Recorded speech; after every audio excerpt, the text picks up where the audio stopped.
नमस्कार, मैं हूँ आपका दोस्त विजय विद्रोही। आप मुझसे जुड़ चुके हैं, इसके लिए आप सबका तहे दिल से शुक्रिया। अगले 8-10 मिनट में आपसे जुड़े रहने की कोशिश करूँगा। विजय फैक्टर में आज हम बात करेंगे ट्रंप और मोदी की दोस्ती फैक्टर की। कुल मिलाकर एक पुरानी फ़िल्म का गाना याद आ रहा है, दुश्मन ना करे दोस्त ने जो काम किया है, उम्र भर का गम इनाम दिया है। तो माय गुड फ्रेंड मोदी, ये ट्रंप के मुंह से बार बार निकलता है और उसकी आड़ में टैरिफ भी लगाने की धमकी देते हैं। उसकी आड़ में भारत में जो अमेरिका से इलीगल गए लोग भेजे जाते हैं, हथकड़ियाँ बेड़ियाँ भी लगाई जाती हैं। पहली बार, दूसरी बार, तीसरी बार भी बेड़ी लगाकर भेजा जाता है। रोज धमकाया जाता है किसी ना किसी मुद्दे को लेकर।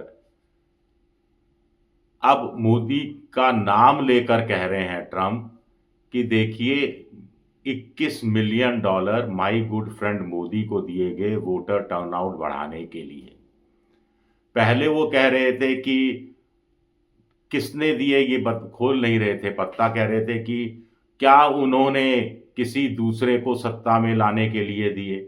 तो इशारा लग रहा था कि बाइडेन की सरकार थी और मोदी को वो हराना चाहती थी, इसीलिए पैसे दिए गए थे कांग्रेस को, जिसको आधार बनाकर बीजेपी ने एक बड़ा मुद्दा बनाया, कांग्रेस को घेराबंदी की, घेरने की कोशिश की। लेकिन अब ट्रंप ने तो खेल ही साफ कर दिया है। अब बड़ा सवाल उठता है कि ट्रंप आखिर चाह क्या रहे हैं। मोदी जी तो यही गाना गुनगुना रहे हैं, दुश्मन ना करे दोस्त ने जो काम किया है। लेकिन दोस्त ने ऐसा काम क्यों किया है? दोस्त आखिर चाहता क्या है? क्या दोस्त अपनी जान बचा रहा है, अपनी इमेज को सुधार रहा है, अमेरिका में मतदाताओं के बीच में एक ऐसे ट्रंप के रूप में खुद को पेश कर रहा है जो अमेरिका की हित ज़्यादा करता है, जो वोटर टर्नआउट बढ़ाने के नाम पर जो पैसों का गड़बड़ झाला हुआ, घोटाले हुए, किकबैक्स हुए, जो ट्रंप ने खुद कहा, उसका विरोध करता है और अमेरिका की जनता की कमाई इस तरह वेस्ट नहीं होने देगा, इस रूप में अपने आप को राष्ट्रपति के रूप में पेश करता है। या फिर वो मोदी को फंसा रहे हैं, उलझा रहे हैं, इंडिया की राजनीति में उनका कद कम करने की कोशिश कर रहे हैं, दुनिया भर में जो विश्व गुरु की छवि मोदी की बनी है, उसमें डेंट लगाने की कोशिश कर रहे हैं। कुछ लोग कहते हैं दोनों ही कारण हैं, कुछ लोग पुरानी खुंदकों की याद दिला रहे हैं। लेकिन राजनीति, कूटनीति पुरानी खुंदकों के आधार पर नहीं चलती। दोस्ती में, राजनीति में रोज नए दोस्त बनते हैं, दुश्मन बनते हैं, दुश्मन फिर दोस्त बनते हैं और इसमें कोई गिला शिकवा इस रूप में रहता भी नहीं है। तो उस एंगल को तो मुझे लगता है छोड़ दिया जाना चाहिए। लेकिन विचित्र हो रहा है, पहले ट्रंप की तरफ से कहा गया $21 मिलियन भारत को दिए गए वोट परसेंटेज बढ़ाने के लिए। फिर इंडियन एक्सप्रेस ने कहा $21 मिलियन तो बांग्लादेश को दिए गए थे, भारत को नहीं दिए गए थे।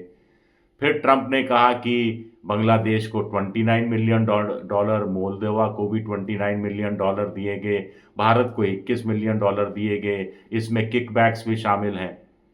फिर इंडिया टुडे मैगजीन ने एक बड़ा खुलासा, वेबसाइट ने एक बड़ा खुलासा किया, जो बता रहा है कि मोदी काल में पिछले 10 साल में अमेरिका से यूएसएडी एआईडी ने अलग अलग मंत्रालयों को, अलग अलग एनजीओज को, अलग अलग संस्थाओं को कुल मिलाकर, अलग अलग विभागों को कुल मिलाकर करीब 11,000 करोड़ से ज़्यादा रुपया दिया।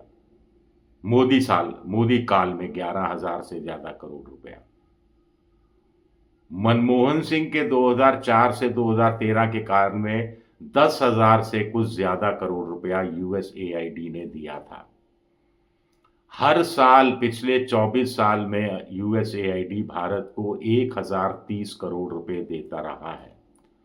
लोकतांत्रिक प्रक्रियाओं में सुधार के लिए, वोटर टर्नआउट बढ़ाने के लिए, कुछ स्वास्थ्य सेवाओं के लिए, कुछ एनर्जी के क्षेत्र में, कुछ दवा के क्षेत्र में, कुछ सिविक सुविधाएं बढ़ाने के लिए, इन सब के मद में ये पैसा दिया गया। लेकिन बड़ा सवाल भारत में चुनाव के हस्तक्षेप को लेकर हो रहा है कि क्या अमेरिका भारत के चुनाव में दखलंदाज़ी करता है? आखिर अमेरिका को भारत में वोटर टर्नआउट बढ़ाने की इतनी चिंता क्या है? क्या 21 मिलियन डॉलर खर्च करके टर्नआउट बढ़ाया जा सकता है या इसका जिस शासनकाल में अलग-अलग मंत्रालयों को, एजेंसियों को पैसा मिला, उनको क्या ने दूसरे तरीके से प्रभावित करने की कोशिश की गई, प्रत्यक्ष-अप्रत्यक्ष रूप से प्रभावित करने की कोशिश की गई? अगर नहीं की तो भारत सरकार खंडन करे।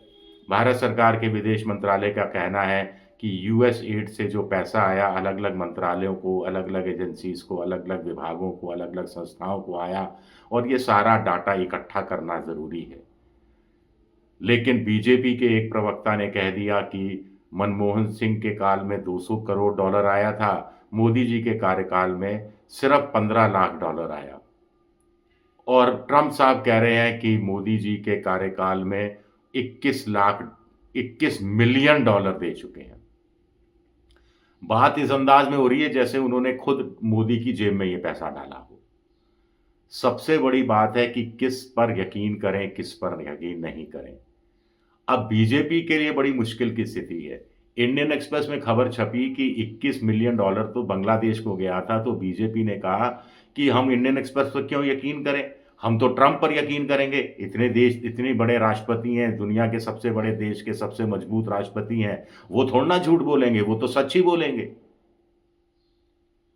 तो अब जब ट्रंप कह रहे हैं कि 21 million dollar I have given to my friend Modi, तो इस पर बीजेपी के प्रवक्ता क्या बोलेंगे? अब तो कहानी सीधी-सीधी खुल गई।